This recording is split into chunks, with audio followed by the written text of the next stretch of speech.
Hello everyone. Today we are coming back with our lecture number 4 of this series, that is communication interface. So in this lecture we have to discuss about the topic external communication interface. Okay, तो अभी तक हमने जो parts जो study किया था वो internal communication interface का था. अभी हम एक्सटर्नल कम्युनिकेशन इंटरफेस पे जाएंगे. ओके, तो इसमें देखो क्या क्या चीज़ रहती है. RS-232 रहता है, RS-485. तो ये चीज़ अभी हम स्टडी करेंगे. एक्चुअली एक्सटर्नल कम्युनिकेशन इंटरफेस में ज़्यादा चीज़ें हमें स्टडी करने मिलेगी. ओके, नई नई चीज़ें जो वाईफाई ZigBee वगैरह वो सब रहेगा, वो सब इसमें रहेगा. ओके, तो आज के लेक्चर में सिर्फ हम RS-232 RS-485 ये सब देखेंगे. ओके, तो नेक्स्ट देखते हैं. So now proceed to our first slide, that is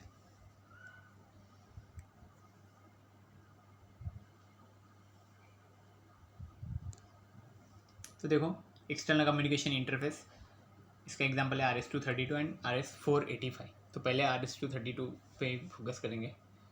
so देखो, the external communication interface refers to the different communication channels or buses used by the embedded system to communicate with the external world. मतलब क्या रहता है external communication interface में, actually किससे refer करता है, तो ये अलग अलग कम्युनिकेशन चैनल या फिर बसेस जो रहते हैं जो यूज़ होती है एम्बेडेड सिस्टम को एक्सटर्नल वर्ल्ड के साथ जो कम्युनिकेशन करने के लिए एक्चुअली ये हेल्प करता है. ओके ना, इसलिए एक्चुअली इसको एक्सटर्नल कम्युनिकेशन इंटरफेस बोला जाता है. ओके, तो इसमें पहला एग्जाम्पल है RS-232 एंड RS-485. तो RS-232CA ऐसा उसका नाम है.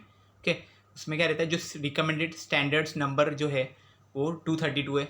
ओके, इसमें और जो उसका वर्जन है रिवीजन, ओके, वो CA. ओके, वो किसने दिया हुआ है, from the electronic industry association, मतलब EIA जो है उन्होंने दिया हुआ है actually. Okay, is a legacy full duplex है. देखो ये.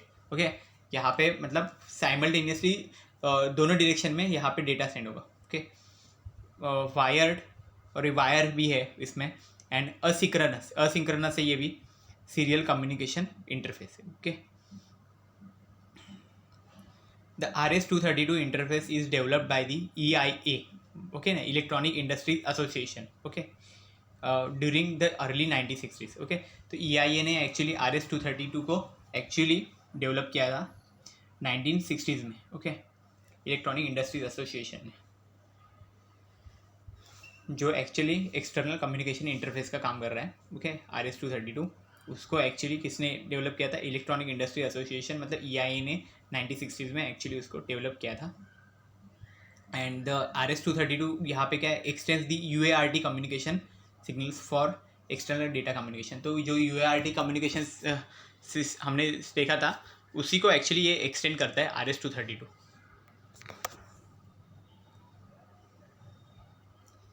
नेक्स्ट देखते हैं. UART यूजेस दी स्टैंडर्ड TTL और CMOS लॉजिक. तो UART जो था हमने देखा था कि वो TTL या फिर CMOS लॉजिक यूज़ करता है. TTL मतलब ट्रांजिस्टर लॉजिक था. ओके, तो ये या फिर MOSFET का जो लॉजिक रहता है वो, ओके, मेटल ऑक्साइड सेमीकंडक्टर का लॉजिक. ओके, तो वो एक्चुअली यूज़ करते हैं.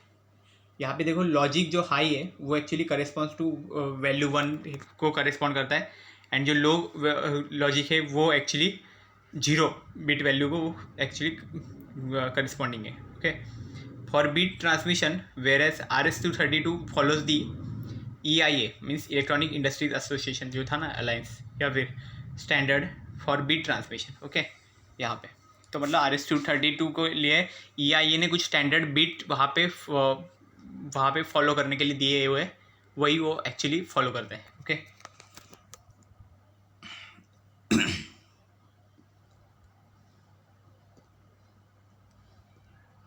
नेक्स्ट देखो, as per the EIA standard logic 0 is, जो EIA स्टैंडर्ड जो है उसके थ्रू क्या हो गया, जो लॉजिक 0 था वो एक्चुअली दिया गया है यहाँ पे. ओके, EIA स्टैंडर्ड लॉजिक 0 जो है वो वहाँ पे +3 वोल्ट को रिप्रेजेंट करता है, एंड जो +25 वोल्ट को, मतलब +3 से लेके +25 वोल्ट है उसको रिप्रेजेंट करने के लिए लॉजिक 0 यूज़ होता है. एंड जो लॉजिक 1 है is represented with voltage between -3 से लेके -25.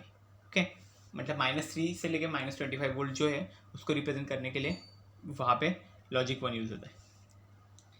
इन EIA स्टैंडर्ड, जो EIA स्टैंडर्ड है उसमें एक्चुअली लॉजिक 0 जो है उसको एक्चुअली स्पेस बोला जाता है, एंड लॉजिक 1 जो है उसको मार्क बोला जाता है। ओके, यहाँ पे the RS-232 interface defines various hand shaking and control signals for communication afford for the transmit and receive signal. Okay, तो जो RS-232 है इसमें क्या होता है, जो अलग अलग टाइप के hand shaking and controlling signals रहते हैं जो actually transmit and receive signal का काम करते हैं डेटा कम्युनिकेशन के लिए। तो RS-232 है वो दो अलग अलग डिफरेंट टाइप के जो कनेक्टर्स रहते हैं उसको सपोर्ट करता है। तो इसमें दो तरह के कनेक्टर्स है। तो फर्स्ट कनेक्टर है जो DB9 कनेक्टर है। इसमें एक्चुअली 9 पिन्स रहते हैं। देखो इस तरह से यहाँ पे दिखाए गए, देखो ये 9 पिन्स है। ओके, तो ये मेल है और ये फीमेल है। ओके, इस तरह से। तो ये दो तरह के कनेक्टर्स है। तो पहला एक DB9 है एंड सेकेंड जो है वो DB25 है। तो इसमें 25 पिन कनेक्टर है। तो ये देखो यहाँ पे भी ये फीमेल रहेगा, ये मेल रहेगा। तो ये DB25 कनेक्टर है। तो इस तरह से दो तरह के कनेक्टर्स यहाँ पे हमें RS-232 में देखने मिलेंगे। ठीक है ना। तो ये देखो DB9, इसमें देखो ये ऊपर के साइड से ये नंबरिंग रहता है 1 to 5 एंड देन 6, 7, 8, 9 यहाँ पे नीचे। एंड जो DB25 पे रहेगा तो 1 to 11 ऊपर के लाइन पे रहेगा और जो 14 to 25 जो रहेगा वो नीचे के लाइन पे रहेगा। ठीक है।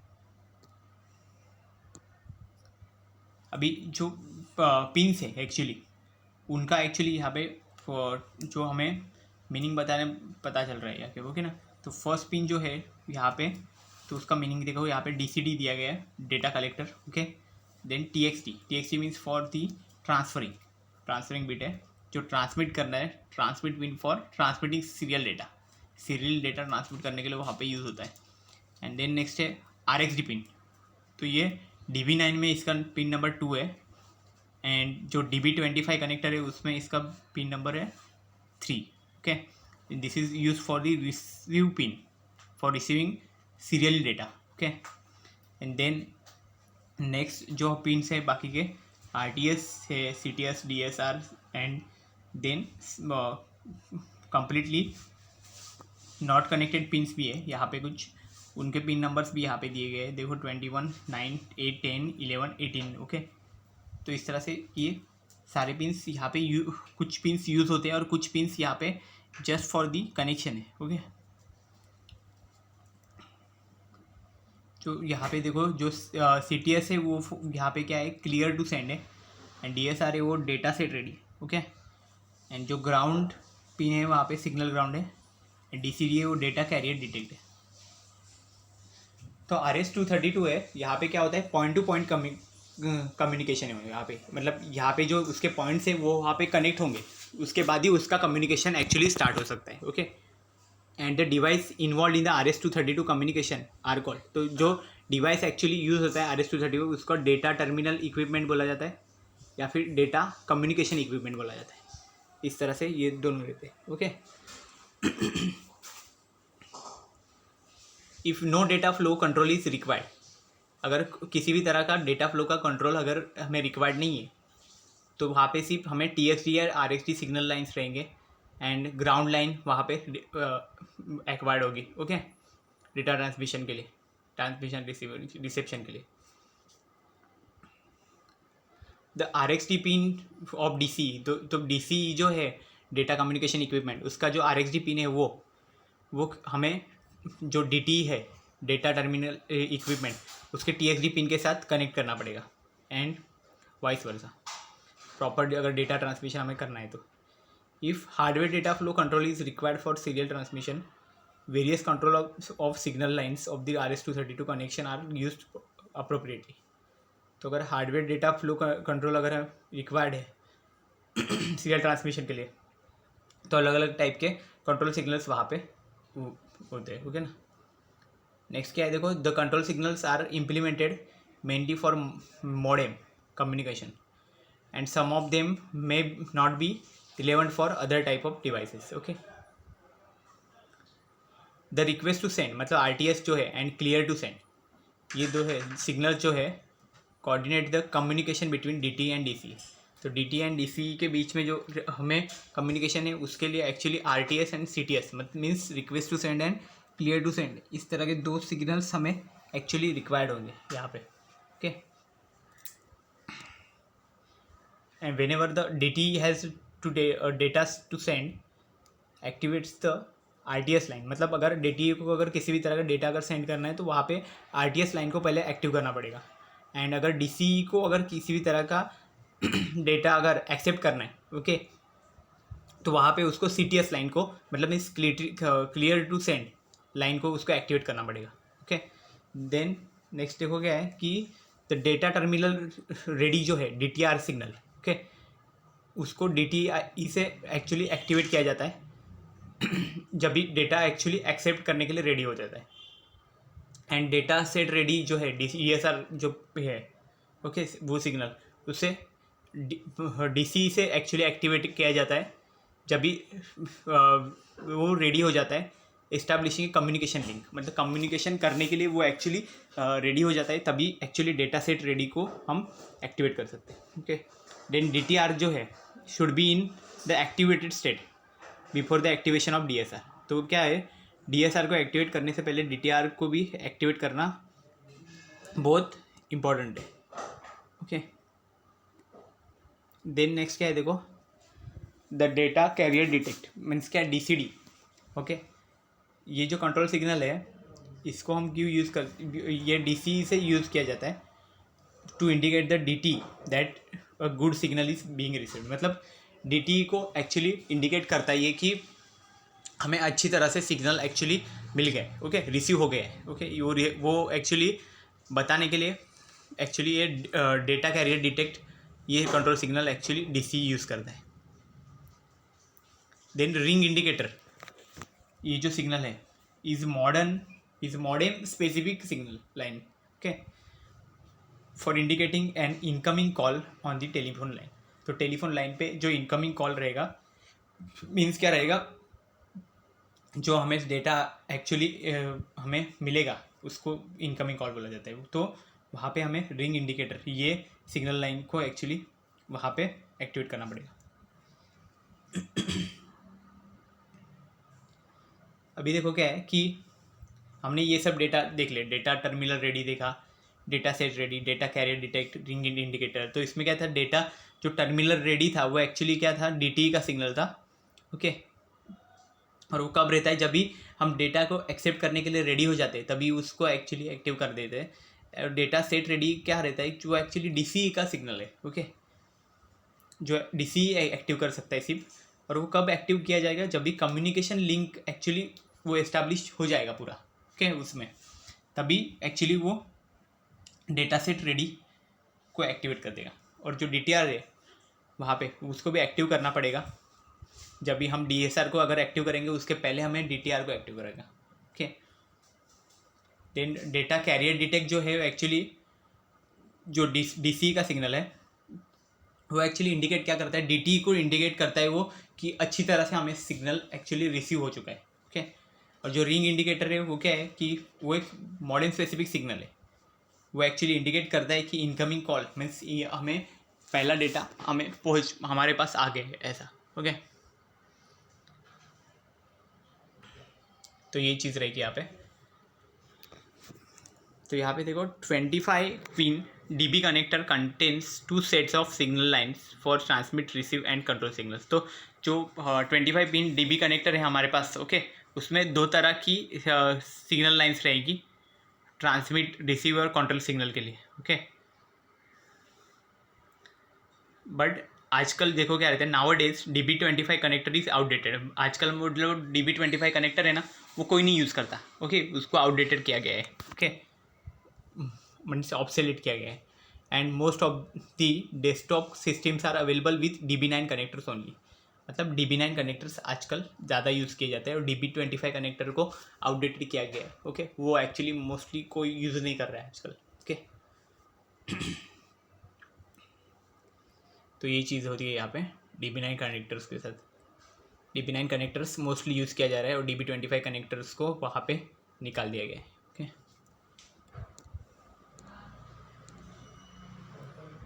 देखो जो EIA स्टैंडर्ड जो है उसने क्या बताया कि RS-232C सपोर्ट्स कितना बॉड रेट सपोर्ट करता है, तो वो 20 kbps तक का बॉड रेट सपोर्ट करता है और उसमें अपर लिमिट कितना है 19.2 kbps मतलब किलोबाइट पर सेकंड। ओके, इतना उसका अपर लिमिट है। And the commonly use baud rates by devices are 300 bps। Okay, मतलब बिट्स पर सेकंड।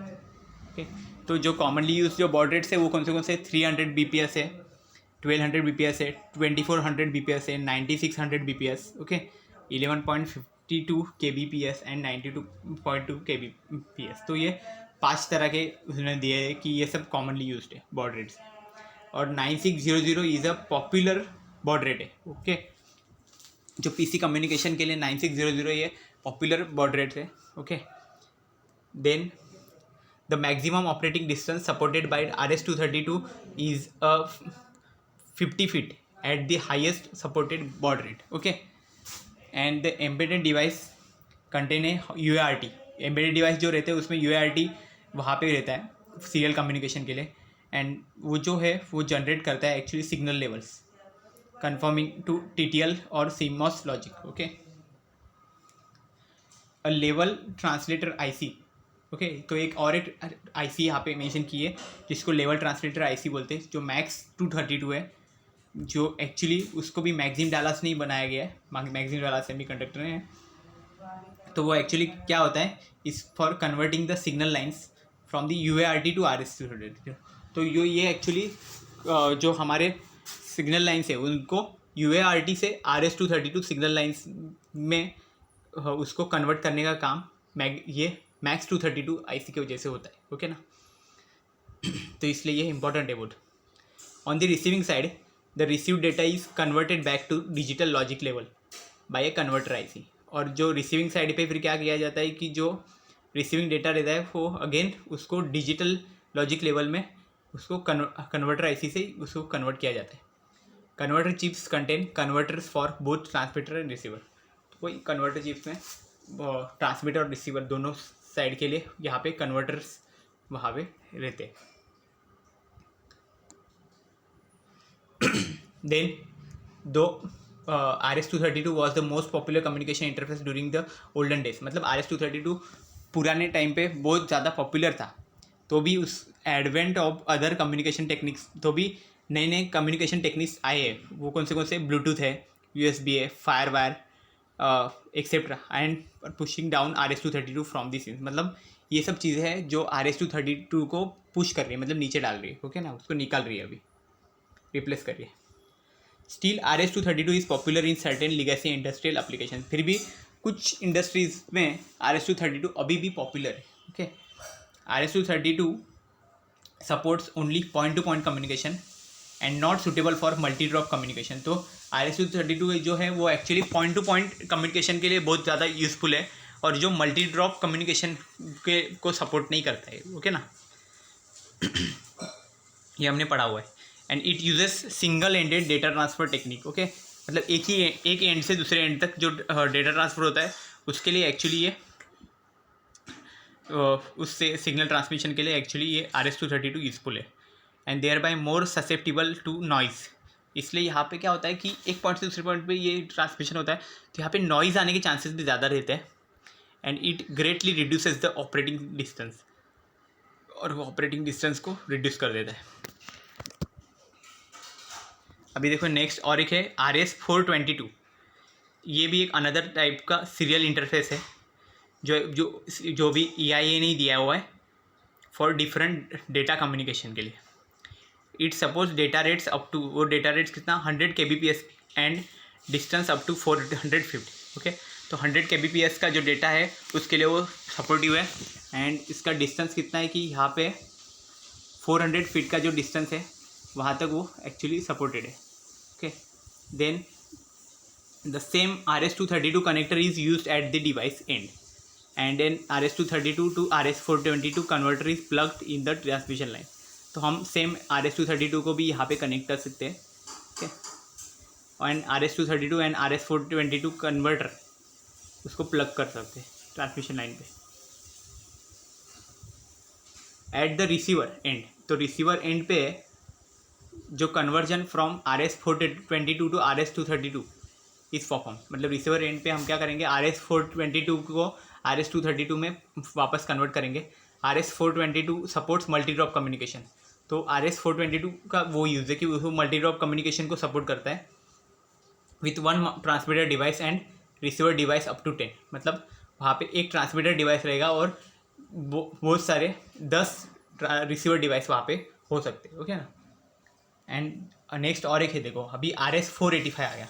तो RS-485 is the enhanced version of RS-422, मतलब RS-422 है उसका एडवांस वर्जन है यहाँ पे। And it supports multi drop communication, तो वो मल्टी ड्रॉप कम्युनिकेशन को सपोर्ट तो करता है। RS-422 में कितना था, रिसीवर 10 रिसीवर वहाँ पे लग सकते थे। अभी क्या है, RS-485 में ज़्यादा रहेंगे। RS-485 में कितना है, विथ अप टू 32 यहाँ पे ट्रांसमिटिंग डिवाइस है। RS-422 में सिर्फ एक ट्रांसमीटर डिवाइस रहता था, यहाँ पे 32 ट्रांसमिटिंग डिवाइस है एंड 32 रिसीविंग डिवाइस भी है बस पे। मतलब RS-485 बहुत ज़्यादा एडवांस है, ओके ना। And the communication between devices in the bus uses the addressing mechanism to identify slave devices. तो यहाँ पे एड्रेसिंग मैकेनिज्म ही यूज़ किया जाता है स्लेव डिवाइसेस को एक्चुअली एड्रेस करने के लिए, ओके। तो इस तरह से ये RS-232 RS-485, ये देखो यहाँ पे RS-422 और RS-485 है ना, वो इस तरह से रहेगा, ओके। दिखने में तो सेम ही दिखता है, वैसे अंदर का स्ट्रक्चर अलग रहता है, ओके ना। तो ये रहेगा RS-485 RS-422 का ही एडवांस वर्जन है। RS-422 में क्या है, एक ही ट्रांसमीटर रहेगा और 10 अप टू 10 वहाँ पे रिसीवर डिवाइसेस हो सकते थे। लेकिन RS-485 में कैसा है, 32 ट्रांसमिटिंग डिवाइस है और 32 रिसीविंग डिवाइस भी है वहाँ पे एक ही बस पे। तो इसलिए RS-485 उसका एडवांस वर्जन है, okay. So this is all about the RS-232 and RS-422 and RS-485, okay. I hope you have cleared all these things about the today's lecture. Thank you very much.